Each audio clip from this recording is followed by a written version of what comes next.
요즘 역전세난이라는 말 정말 많이 등장합니다. 2년 전 계약 때보다 전세값이 떨어져서 집주인이 제때 전세보증금을 돌려주지 못하는 상황을 말하는 건데요. 집값과 전세값의 동반 하락세가 이어지면서 요지 부동인은 서울 강남권의 전세마저 수천만 원에서 1억 원 넘게 뚝뚝 떨어지고 있다고 하죠. 네, 그렇습니다. 그래서 오늘 이슈진단에서는요, 지금이 역전세 대란이라고 할 만큼 정말 심각한 상황인지 서울과 수도권 또 지방으로 나눠서 지역별로 좀 꼼꼼하게 살펴보도록 하겠습니다. 한국건설산업연구원의 두성규 선임 연구위원입니다. 어서 오세요. 안녕하세요. 안녕하십니까. 네. 아파트 역전세난 서울까지 번졌다 이런 식의 보도들이 최근 며칠 동안 계속해서 쏟아졌습니다. 네네. 심각하게 염려할 정도의 수준이라고 봐야 되겠습니까? 네, 지금 그동안에는 부동산 시장이 여러 가지 열악한 가운데에서도 지방을 중심으로 해서 상당히 이제 매매 가격이라든지 전세 가격이 약세를 보여왔었는데요. 이 네. 부분들이 전세 부분에 있어서도 이제 서울까지 상륙하는 그런 조짐을 보이고 있습니다. 아직까지는 수치상으로 본다면 서울의 경우에는 2년 전 전세 가격에 비해서 한 1.78% 정도 높은 상황이기 때문에 아주 네. 미세하지만 높은 상황이기 때문에 지금 역전세 난까지로 진입하는 상태는 아니라고 볼 수가 있습니다. 그러나 뭐 이 그 간극 자체가 크지 않기 때문에 곧 아마 하락할 것으로 보여지고 있고요. 강남 4구의 경우에는 이미 마이너스로 돌아선 상태에 있습니다. 그래서 강남 4구의 경우에는 마이너스 0.82 상태로 돌아섰고요. 서초구 같은 경우는 좀 심각한 상황에서 한 4% 가까이 하락세를 2년 전보다 전세 가격이 하락세를 보여주고 있기 때문에 우려 섞인 목소리들도 나오고 있습니다. 다만 이런 부분들에 있어서 강남 지역 같은 경우에는 네. 전세가율 자체가 사실은 조금 낮은 편입니다. 그래서 네. 아무래도 50% 이하의 전세가율을 기록하고 있는 강남 지역도 있기 때문에 네. 전세 가격의 하락에 대한 충격은 상대적으로 적을 수 있고요. 또 강남 지역이 가지고 있는 강점 중에 하나가 교육 등 그 학군 수요들이 굉장히 집중되는 그런 양상들을 보여주고 있기 때문에 새로운 신학기를 맞이해서 일시적으로는 조금 이런 전세난 자체가 다소 완화될 수 있는 가능성은 있다고 보여집니다. 그러나 전반적으로 처음에 말씀하신 대로 이 역전세 난 자체가 조금 심화되고 있는 이런 모습들은 아마 전국에 걸쳐서 당분간 이어질 가능성이 높다고 보여집니다. 서울에서도 이런 현상들이 조금씩 나타나고 있다면 역으로 지방은 정말 심각하다. 그렇죠. 얘기인가요? 네네.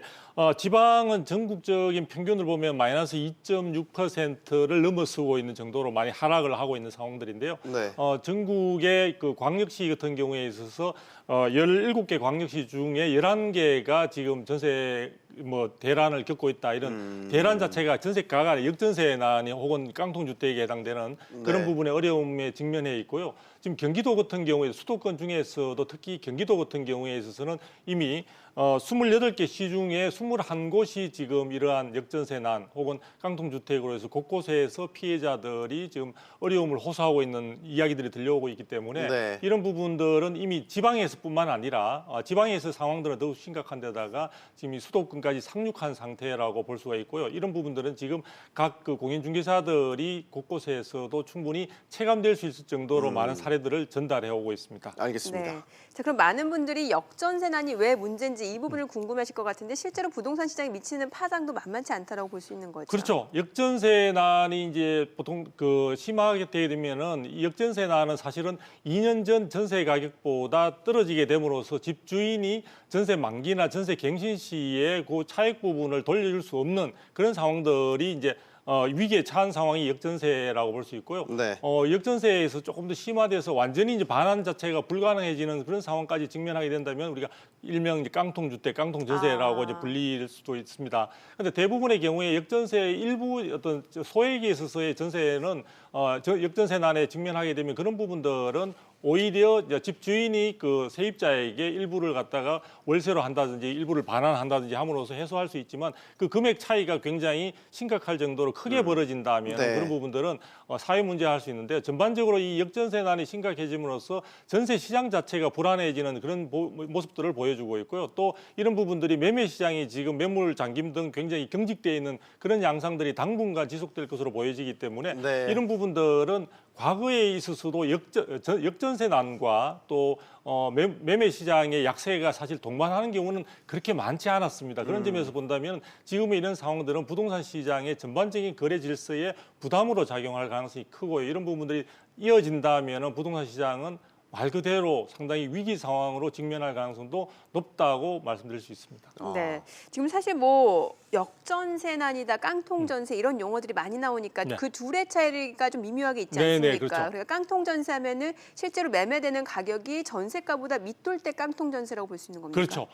쉽게 말씀드리면 일단 역전세라는 것은 말 그대로 2년 전 전세 가격보다 갱신이나 혹은 신세입자를 맞이할 때 전세 가격이 일단 떨어지는 것을 우리가 역전세라고 이야기를 하게 되고요. 그 상황에 직면하게 되는 것을요. 깡통주택은 이제 보통 집주인이 대출금과 전세 보증금을 합쳐서 사실은 기존의 전세 보증금을 충분히 감당하지 못할 때 혹은 주택 가격의 하락 등으로 인해서 이런 부분들을 충분히 주택 가격 자체를 매각하더라도 전세 보증금과 대출금을 충분히 상환하지 못할 때를 우리가 깡통 주택이라고 하게 되는데요. 이런 네. 부분으로 인해서 전세 보증금을 돌려주지 못하는 상황으로 직면됐을 때 우리가 일명 깡통 전세라고 표현을 하게 됩니다. 그래서 사실은 체감되는 부분에 있어서 약간의 차이는 있지만 중요한 것은 이 전세 보증금을 상환받지 못하는 돌려받지 반환받지 못하는 그런 상황에 세입자가 직면해 줄 수 있다는 점에서 세입자도 고통스러울 뿐만 아니라 집주인도 지금 대출 문턱이 굉장히 높은 편입니다. 네. 그러다 보니까 사실은 전세 가격이 떨어졌을 때 그 보증금 차액을 돌려주기 위해서 많은 애를 쓰고 있다 하더라도 지금 금융시장에 있어서의 대출 등의 또 벽들이 굉장히 높은 상황이기 때문에 실질적으로 반환하려고 해도 반환이 잘 안 되는 그렇게 되면 결과적으로 경매 등을 거쳐서 집주인이 주택을 사실은 내놔야 되는 상황까지 직면할 수 있다는 점에서 사실 작은 문제는 아닌 것 같고요. 또 이 부분이 대출을 또 풀어주게 되면 가계부채의 문제로 가기 때문에 지금 금융위원회에서도 이런 부분들에 대해서 상당히 심각하게 위기 상황으로 인식하고 있는 것 같습니다. 그러면 역전세난이라든지 깡통전세 확산이 과거에도 좀 우려됐던 때가 있었나요? 그렇죠. 지금 상황과 유사한 때가 과거 이제 1997, 8년도에 IMF 외환 위기 때 사실 유사한 상황들이 있었습니다. 그래서 그때 굉장히 많은 어떤 시장 상황에서 어려움을 겪은 분들이 많았던 것으로 알려지고 있고요. 네. 그 밖에 2004년이나 2008년에도 유사한 2008년 같은 경우에는 글로벌 금융 위기로 인해서 유사한 상황이 왔습니다만 그 주택 가격 자체가 단기간에 빠르게 회복세를 보이면서 사실 이러한 위기 상황이 오래 지속되지는 않았습니다. 그래서 그런 점에서 본다면 최근에 지금 전세 가격과 매매 가격이 동반 하락하면서 전체적으로 매매 거래 자체도 없는 이런 시장의 전반적인 침체 현상은 사실은 좀 독특한 편이라고 볼 수 있고요. 이런 부분들이 당분간 이어질 수 있다는 점에 있어서 부동산 시장 내에 있어서 불안감은 점점 커져가고 있는 것 같습니다. 그러니까 전반적인 가계대출 관리에도 비상이 걸렸기 때문에 금융당국이 예의주시하고 있다. 네네. 여기에서 갭투자 전에 활성화됐던 이 네. 부분들 네. 남아 있잖아요. 네, 그렇죠. 그러면 어쨌든 매매가와 전세가 차이를 가지고 이제 소액으로 투자하는 게 갭투자이기 때문에 그렇죠. 분명히 이것도 문제가 될 것 같은데요. 그렇겠네요. 네, 갭 투자자들 특히 뭐 다주택자는 더 심각한 상황이고 네. 갭 투자를 많이 하신 분들은 전세 가격이 하락함으로 인해서 자기가 금융기관으로부터 대출을 받은 부분에 대한 이자 부담도 큰데다가 추가적인 대출을 받아야 되는 상황에 직면하게 되고요. 추가적인 대출을 받지 못한다면은 사실 버티기 힘든 상황이고 또 네. 주택 보유에 대한 사실은 비용 부담도 상당히 커지고 있습니다. 세라든지 공시 가격이라든지 이런 상승 등으로 해서 굉장히 지금 상황들이 수익성은 떨어지고 주택 보유에 따른 비용 부담은 커지고 있는 상황이다 보니까 갭 투자자들은 전세 가격 하락 자체가 가뜩이나 힘든 상황에서 추가적으로 가중되고 있는 부담이다 이렇게 볼 수가 있을 것 같습니다. 그래서 갭 투자자들의 지금 상황은 처해 있는 상황들은 어느 때보다도 네. 지금 굉장히 어려운 상황이다라고 해서 단정해서 말씀드릴 수 있을 것 같습니다. 네, 자 그러면 지역별로 진단과 전망이 다를 것 같아 좀 단도직입적으로 좀 여쭤보도록 할게요. 앞서 뭐 간단히 이야기가 나왔습니다만 지방 같은 경우는 2016년 말 대비로 전세값이 10% 이상 빠진 곳도 있다라고 그렇죠. 하는데, 자 네. 그러면은 사실 저가 수요도 몰릴 수도 있을 것 같아요. 그럼 역전세 반전도 좀 기대해 볼 수 있지 않을까 쉽지는 싶거든요. 않을 것 같습니다. 사실은 이런 지금 부동산 시장의 상황에다가 정부의 규제와 또 주택 가격의 하락 그리고 전세 시장에서 전세가 하락 이런 가운데 전반적으로 지방 경기 자체도 상당히 위축되어 있는 상황이다 보니까 전세가에 있어서 반전은 쉽지 않은 상황으로 보여지고요. 지금 또 그런 부분들이 특히 지방 지역의 경제가 위기에 처해 있거나 위축되어 있는 울산이라든지 경남이라든지 이런 쪽의 상황들이 더욱더 심각한 편입니다. 그래서 네. 그런 쪽에 있어서의 사실 지방 경기 회복을 단기간 내에 기대하기는 쉽지 않은 상황이고요. 네. 또 전국적으로 보더라도 세종시를 비롯해서 전반적인 전세 시장에 대한 약세가 사실은 그동안 오래 지속되어 오고 있는데 근본적으로 지방 경기 하락과 함께 사실은 물량들이 많이 쏟아지고 있는 상황들입니다. 그래서 2018년도에는 정부의 최종적인 발표에 국토부의 발표에 의하면 48만 가구가 공급이 된 것으로 발표가 되고 있고요. 올해 같은 경우에 있어서도 지금 약 한 36만에서 38만 가구가 입주를 할 것으로 예상되고 있기 때문에 이런 네. 물량들이 상당히 소화되기까지는 전세 약세가 사실은 굉장히 지속될 수 있는 가능성이 있지 않을까. 그리고 지방에 있어서는 이 상황들이 서울이나 수도권보다 더 가중된 가운데 당분간은 돌파구를 찾기는 쉽지 않을 것으로 예상이 되고 있습니다. 수도권을 좀 따로 떼서 보자면 어떻습니까? 예를 들어 경기 남부 같은. 경기 남부 지역의 경우에도 상황은 녹록치 않습니다. 지금 제가 몇 군데를 보니까요. 안성이나 안산, 오산, 평택 등을 중심으로 해서 전반적으로 지금 역전세난뿐만 아니라 깡통주택으로 갈 수 있는 전세가 하락률의 폭이 굉장히 깊은 편으로 지금 되어 있고요. 네. 이런 부분들의 경우에 있어서도 그 물량들은 여전히 그 지역에 있어서도 상당히 많은 입주 물량들이 예정되어 있기 때문에 실질적으로 이러한 상황들의 개선을 단기간 내에 기대하기는 어려울 것으로 보여집니다. 그래서 경기도의 경우에도 네. 인천 지역은 상대적으로 좋은 편이라고 볼 수 있는데요. 경기 남부 지역에 있어서의 어떤 위기 상황이나 어려움은 조만간에 개선되기는 쉽지 않을 것으로 예상이 됩니다. 네, 알겠습니다. 서울은 어떻게 보세요? 서울의 경우에는 서두에 제가 좀 말씀을 드렸지만 네.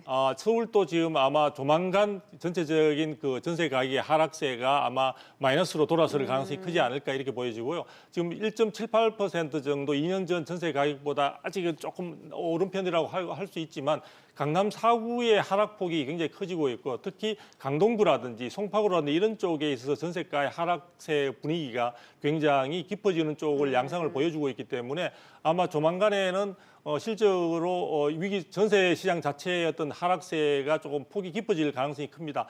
다만 서울의 경우에는 전세가율이 상대적으로 낮은 곳들도 있고요. 강북 지역의 경우에는 아직까지는 물량들 부분에 있어서 충분히 대응할 수 있는 수요들이 있다고 볼 수 있는데 걱정되는 부분은 올해 서울의 경우에 있어서도 입주 물량들이 굉장히 오히려 전체적인 물량에 있어 입주 물량이 2018년 대비해서 조금 줄어들고 있는 상황에 비해서 서울의 경우에는 오히려 지금 3만 6천 정도의 2018년도에서 올해 같은 경우에 있어서는 약 한 4만 3천에서 5만 가구까지도 지금 예상되고 있는 상황들입니다. 그래서 네. 실질적으로 재건축이나 이런 도심지 내에 있어서 그 사업 수행에 따른 이주 수요는 별로 없는 상황이다 보니까 이러한 입주 물량이 많이 본격적으로 쏟아진다면 서울에 있어서 전세난에 있어서는 위기 상황이 생각보다 빠르게 진행될 가능성도 있다는 점에서 좀 주의해서 살펴봐야 될 것 같습니다. 네, 앞서 강남 4구 중에서도 특히 송파라든지 강동을 중심으로 역전세는 확산 우려 있다 말씀 주셨는데 이게 헬리오시티발이라고 좀 보면 되겠죠. 네, 헬리오시티 그쪽이 사실은 작년 12월부터 입주를 하고 있는데요. 아마 전세 물량에 대한 소화가 지금 쉽게 이루어지고 있지 않는 것 같습니다. 아마 그 강동 지역에 있어서도 동반해서 물량들이 많이 쏟아지는 것과 함께 있다 보니까 그런 것 같은데요. 이 헬리오시티가 약 10,000세대에 가까운 대량의 물량들이 쏟아지는 것이다 보니까 이 부분이 여전히 송파구 쪽을 중심으로 해서 강동 지역까지 전세 시장에 상당히 부담감으로 작용을 하고 있는 것 같고요. 이 부분이 전체적으로 소화되기까지는 전세 시장에 있어서 강남 4구의 전반적인 전세 시장의 압박 요인으로 작용할 가능성은 대단히 높다. 그래서 강남 4구라고 하지만 과거에 있어서의 수요자들이 몰려들던 그런 측면에서 이 입주 물량이 오히려 시장을 지배하고 있는 그런 역전 현상이 당분간은 지속될 가능성이 클 것으로 예상이 되고 있습니다. 네. 네. 자, 뭐 역전세나 깡통전세, 세입자들 입장에서는 제일 큰 고민은 당연히 보증금을 돌려받지 못하는 이런 네네. 상황. 그렇죠. 그래서 요즘 보험에 가입하는 그 세입자들도 많이 늘고 있다고 하잖아요. 네네. 내보증금 지킬 수 있는 아주 기본적인 수칙, 네. 뭐 방법 이런 것들을 좀 소개를 해주신다면. 네, 뭐 가장 기본적으로 우리가 전세로 들어가게 되면 일단 전세 물건 자체를 좀 살펴봐야 되는데요. 네. 일단 이런 부분들이 전세 보증금과 기존에 어떤 집주인이 어떤 대출금이 있다면 그것을 합친 가격이 충분히 2년 뒤에 내 보증금을 돌려줄 수 있는 상황이 되느냐. 그래서 보통은 보면은 대출금과 전세 보증금을 합친 그 가격 자체가 전체 매매가의 한 80% 이하인 경우를 주로 보고 집을 선택할 필요가 있고요. 네. 만일에 입주를 하셨을 때에는 입주와 우리 확정일자 그리고 주민등록 등을 통해서 충분히 세입자로서의 그 주택임대차보호법상의 대항 요건을 갖출 필요가 있다. 네. 그런데 그럼에도 불구하고 지금 위기 상황에서 전세 가격의 하락폭이 점차 심화되고 있는 점을 고려할 때는 네. 전세금 반환 보증 보험에 꼭 가입할 것을 권하고 싶습니다. 지금 전세금 반환 보증 같은 경우에는 실질적으로 최근에 2018년도는 전년 대비해서 약 가입자 수는 한 6.3배 정도 늘어난 것으로 알려지고 있고요. 가입 금액도 지금 보증금을 돌려받지 못해서 보증기관이 대체적으로 물어준 게 지금 1,600억 원이 넘는다고 이야기를 하고 있거든요. 네. 그래서 이 상황을 지켜본다면 이런 추세가 지속될 가능성이 높은데 굉장히 심각하다고 볼 수 있습니다. 그래서 전세 시장에 있어서는 이러한 조치들을 충분히 하더라도 완전한 위험으로부터 자유로울 수는 없다는 점에서 그런 상황이 직면되지 않도록 어쨌든 가능한 한 사전에 전세 물건을 좀 더 전세 공인중개사 등의 도움을 얻어서 좀 좋은 양질의 어떤 전세 주택을 확보하는 것이 무엇보다 중요할 것으로 생각이 듭니다. 알겠습니다. 네. 자, 그리고 마지막 질문을 좀 드려볼게요. 이제 곧 나올 표준지 공시지가도 많이 오를 것이란 전망이 우세한 상황에서 이제 4월달 그 아파트 공시가격도 공시가격까지 또 발표가 되는데 네네. 그럼 시장에 상당히 영향을 미칠 수밖에 없을 것 같거든요. 그렇죠. 전반적으로 이제 공시 가격이 이제 오르게 되면 공동주택이 아마 4월 달 정도에 이제 발표될 것으로 보이는데 단독주택이 이미 발표가 됐고요. 네. 전반적으로 지금 주택 시장은 약세로 돌아서고 있는데 여러 가지 공시 가격 등을 통해서 주택 보유에 따른 여러 가지 부담은 커지고 있을 것 같습니다. 그렇게 되면은 전반적으로 주택 매매 시장은 더욱더 위축될 것이고요. 그러면 상당수의 매수 가능한 매수 능력을 갖춘 분들도 전세 등 어떤 임대차 시장을 아마 노크를 할 것으로 예상이 되고 있습니다. 이렇게 된다면은 수요는 조금 더 늘어날 수 있겠지만 아무래도 지금 올해 말까지는 전반적인 어떤 그 물량 자체, 전세 물량 자체가 너무나 많이 지금 쏟아질 것으로 예상이 되고 있기 때문에 이런 부분들에 의해서 시장에 있어서는 당분간 전세 시장의 회복을 기대하기는 어렵고 공시가격이나 이런 부분에 의해서 주택 보유자들의 보유에 따른 비용 증가 등으로 해서 심리적 압박감은 더욱더 커지는 그런 전체적으로 집주인이나 세입자 모두가 지금 어려움과 고통 그리고 불안감에 조금 직면해 있는 그런 상황의 시장이 형성될 것으로 예상이 됩니다. 안타까운 네. 상황입니다. 예, 한국건설산업연구원 두성규 선임연구위원이었습니다. 감사합니다. 잘 감사합니다. 들었습니다.